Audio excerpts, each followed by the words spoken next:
Early the next day, Tess walked to Shaston, and from there a van took her to Trantridge. At the village of Trantridge, Tess got out of the van and walked up a hill. After a few minutes, she saw the slopes, a large new manor house which was surrounded by some land, gardens, and a little farm. Behind the house was the chase, a hill covered with trees. I thought that we were an old family, but this house and farm are all new, Tess said to herself. Suddenly she wanted to go home again. The d'Urbervilles, or the Stoke d'Urberville as they first called themselves, were not really d'Urbervilles at all. The Stokes were from the north of England.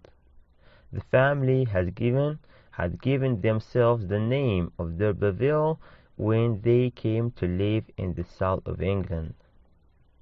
Of course, Tess didn't know this. Parson Tringham was right. John d'Urberville and his family were the only real d'Urbervilles in Wessex. A tall young gentleman came out of the house. He was about 24 years old, with dark brown eyes and a black moustache. "Well, my beauty," he said, looking at Tess and smiling, "what can I do for you? I am Mr. Alec d'Urberville. Have you come to speak to me or my mother?" "Your mother, sir," answered Tess. "I am afraid that you cannot speak to her. She is ill. What do you want to talk to her about?" "It is something foolish. I am afraid to tell you," Tess replied. "Tell me," said the young man. "I like foolish things. I am from the same family as you, sir." "Oh, are you poor relatives? Are you a member of the Stoke family?" "No, the d'Urberville family, sir." "Ah, yes, I meant to say the d'Urbervilles. We are called d'Urberville, but our parson discovered that we are d'Urbervilles. See, Tess, Mother said that we are the oldest part of the family. She wanted me to tell you this, and I have to tell you that our horse died in an accident." Alec d'Urberville looked at Tess until she blushed.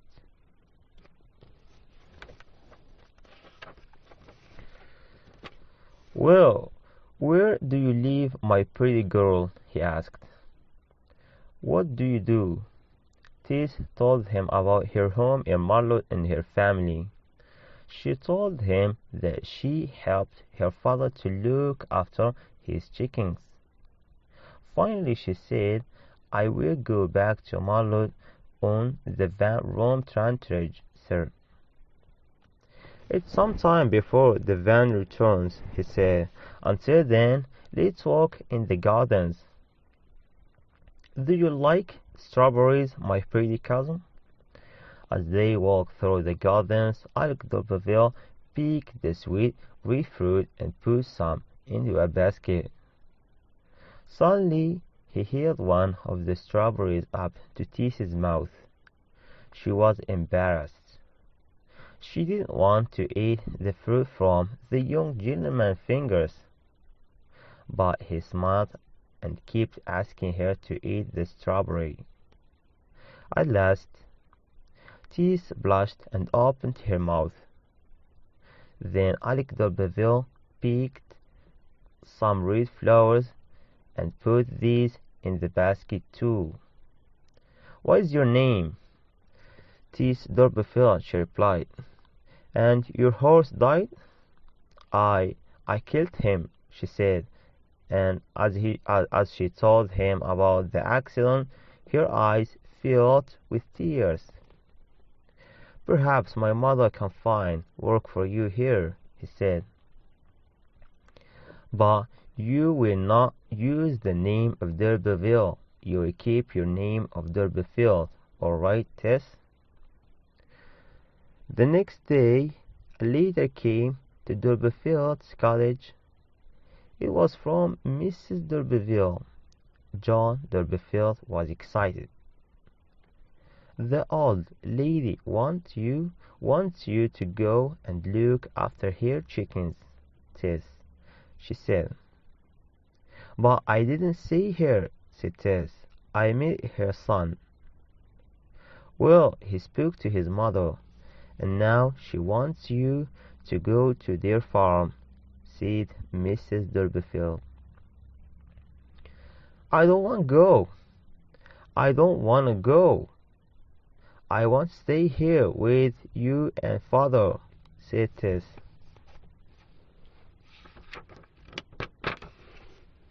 Tess remembered how Alec d'Urberville had smiled at her. She remembered how he had called her beauty and fed her strawberries. "Why don't you want to go?" asked Mrs. d'Urberville. "I don't know," said Tess. Tess tried to find work in Marlow, but there were no jobs for her. A week later, she came home one evening and found that all her family was very excited. "A gentleman came here," one of the children said. "Mrs. d'Urberville's son came here himself," Tess's mother explained. "He came to ask if you will look after his mother's chickens. The d'Urbervilles want an answer." "Tess, what are you going to do?" "I don't know," said Tess. "I killed the old horse, so I must help you to buy another one. I don't like Mr. d'Urberville, but yes, I will go and work for his mother." "Mr. d'Urberville is a very handsome gentleman," John d'Urberville told her husband. "He will marry Tess, and she will be a fine lady."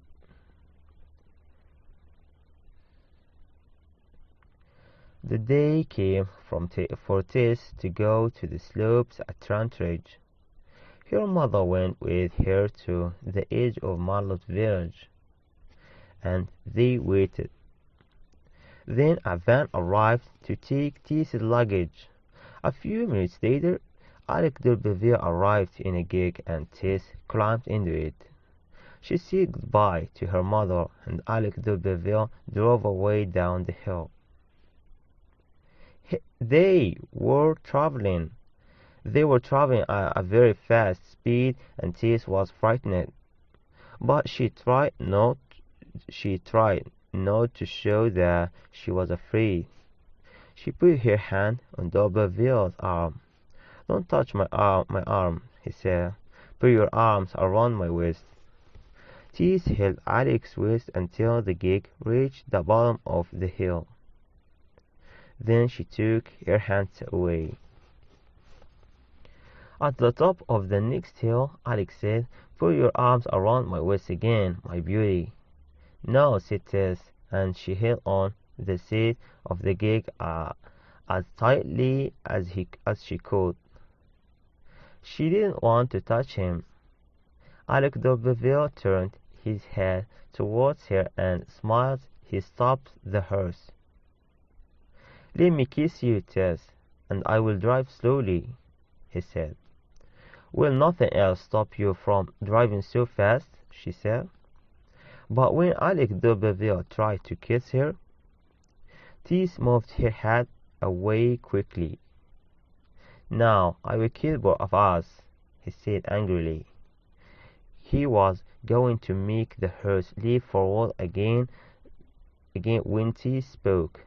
"Oh, all right, you might kiss me, sir," she said, "but I thought that you would be kind to me. I don't want to kiss anybody." This time Tess sat still, and Alec kissed her.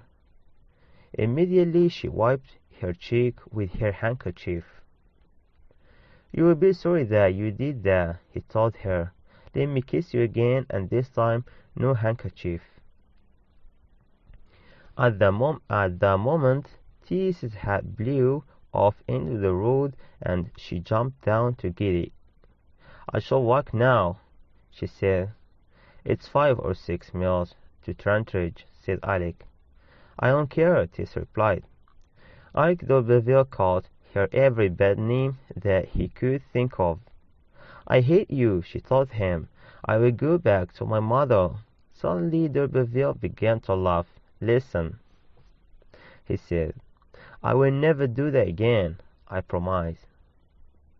But she wouldn't get into the gig again and ride with him. She walked beside the horse until they reached the Sloops Manor house. Mrs. d'Urberville's chickens lived inside an old cottage.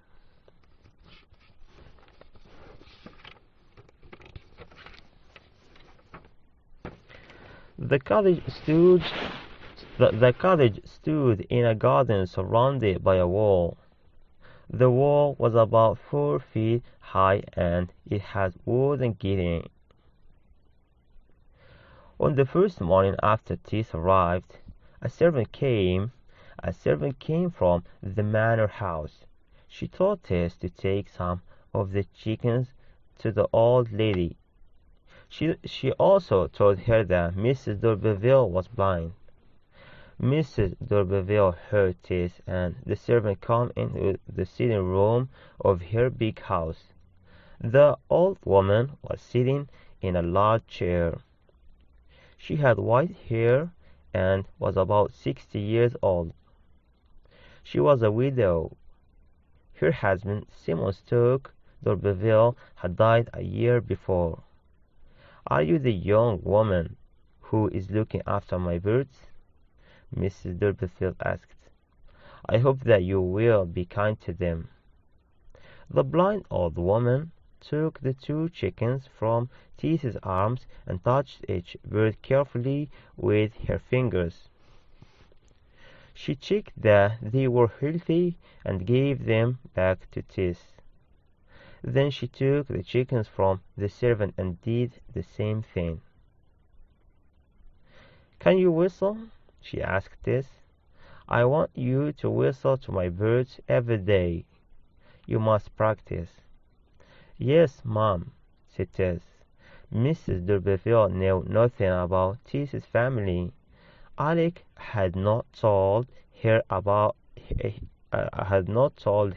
that Tess was a d'Urberville. Tess didn't know that Alec d'Urberville had not told his mother this information, but the young girl was not surprised at the way that the old woman gave orders about her chickens. Mrs. d'Urberville was a great lady who lived in a great house. Soon Tess was back in the walled garden. She began to practice whistling to the chickens, but she was surprised to find that she could not do it. She couldn't whistle. Tess blew air through her lips again and again, but no sound came out. Suddenly, she saw someone jump over the wall. It was Alec d'Urberville. "Let me show you how to whistle, my pretty cousin," he said. "No, thank you," said Tess, moving towards the cottage. "I won't touch you," said Alec. "Oh, all right," she said. Alec showed her the way to whistle, and after a lot of practice, Tess found that she could do it too. In the weeks that followed, she began to feel more comfortable when Alec came to see her, which he often did. Every Saturday night, workers from the farms near the Sloops went to Cheseborough, a small town near Trantridge. They went to inns and drank beer until they were very drunk. On Sundays, the farm workers slept most of the day. After a few weeks, Tess began to go to Cheseborough with the farm workers. One Saturday, night in September, Tess was waiting for her friends outside one of the inns. It was late. The workers were still drinking inside the inn, but Tess was tired and she wanted to go to her bed. Suddenly she saw a small red light in the darkness. It was the end of a burning cigar. The man who was smoking the cigar was walking towards her. "My pretty cousin," said Alec d'Urberville, why are you doing here at this time of night?" "I am waiting for my friends," she answered. "I only have my horse with me," he said, "but I can get a carriage. I will take you back to the slopes." "No, thank you, sir," she said. "I will wait for my friends. We will walk together." "All right," he said, and moved away. At last a group of her friends came out of the inn. They had been drinking beer all evening and they were very drunk. No one of them could walk in a straight line. Tess began to walk back to the farm with them, but after a few minutes the woman started shouting and fighting. Tess wanted to get away from them. Suddenly Alec d'Urberville rode along the road. He stopped and turned his horse. "Tess, get up here behind me," he said. "We will get away from these screaming cats." Tess thought for a few seconds. Then she got up onto the back of the horse with Alec d'Urberville. They went along the road for some time without speaking. Then suddenly fog appeared all around them. The fog hid the road in front of them and the land on both sides of them. Soon Alec and Tess could see only a few feet in front of the horse. "Tess," Alec d'Urberville said after a few minutes, "you don't like it when I kiss you. Why is that?" "'Cause I don't love you," answered Tess. "Are you sure?" he said. "Yes," she replied, "and I am often angry with you." "Are you angry because I try to make love to you?" asked Alec. "Sometimes," she said after a moment. "Are you angry every time that I try to make love to you?" he asked. She didn't answer, and they traveled on for a mile or two without speaking. Tess was tired, and she couldn't see clearly in the fog, so she didn't notice when they passed the road to Trantridge. They were now in the wood of Tall. All trees, the fog made the great trees look like huge grey ghosts. Alec turned and put his arm around Tess so that she didn't fall off the horse. "Where are we?" she asked in a tired voice. "The chase, my darling," he replied. "Tess, can I be your lover?" "Can I be your lover?" She moved on the horse's back. She was nervous and afraid. I don't know," she said. "I wish oh, how can I say yes or no when I don't understand?" She stopped speaking. She could not find the right words to finish her sentence. Alec didn't move his arm, and at first Tess didn't try to push him away from her. But then she said, "Let me get off the horse and walk back to the farm." "You can't walk to the slopes, Tess," said Alec. "We are miles from Trantridge, and you will get lost in the fog. I don't know exactly where we are. Listen to me. Wait here with the horse. I will walk and find a road or a house. Or a house. Then I will come back for you." Before Tess could stop him, Alec kissed her, and then they both got off the horse. Your father has a new horse now, and the children have some new toys, Alex said. Did you buy the horse and the toys? Asked Tess. Oh, thank you, but she didn't feel happy. I almost wish that you hadn't. Tess, don't you love me a little now? said Alex said. You have given help to my family, and I am grateful, she said, but I don't know. She began to cry. Don't cry, dear girl, said Alec, putting his coat on the ground. Sit down and wait for me. Are you cold? As he said this, he took a bottle from a bucket in the cot.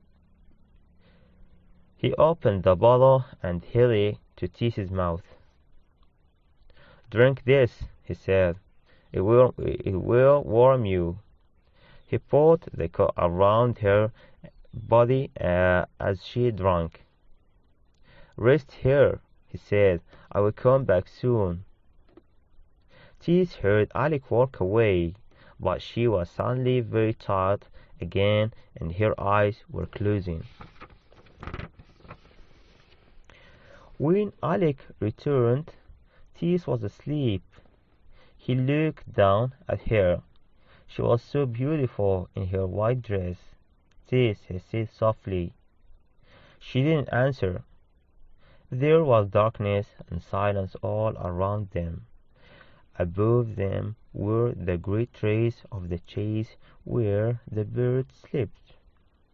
Alec d'Urberville lay down on the ground beside Tess. He moved closer and looked at her pale face. She was breathing softly, and there were tears on her dark eyelashes. After that night, Tess's life was never the same again.